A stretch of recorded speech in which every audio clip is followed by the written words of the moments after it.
Hi friends, welcome to delta news. Kollipara మండల పరిధిలోని అత్తోటలో పేకాడుతున్న 8 మంది జోదరులను అరెస్టు చేసినట్లు కొల్లిపర ఎస్ఐ పి కోటేశ్వరరావు తెలిపారు.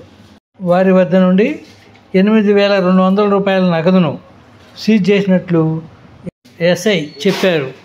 విశ్వసనీయ వ్యక్తుల సమాచారం మేరకు దాడులు నిర్వహించామన్నారు.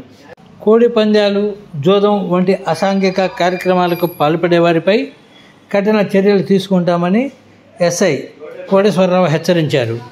ఈ దాడుల్లో ఎస్ఐ కోటేశ్వరరావుతో పాటు ASI Poturaju, head constables Nancharaiah, Koteswara Rao, constable Nagababu పాల్గొన్నారు. ఫ్రెండ్స్, లేటెస్ట్ న్యూస్ కోసం ఇప్పటివరకు మీరు మా ఛానల్ను సబ్స్క్రైబ్ చేసి ఉండకపోతే వెంటనే సబ్స్క్రైబ్ చేసుకోండి, అలాగే లైక్ చేయండి.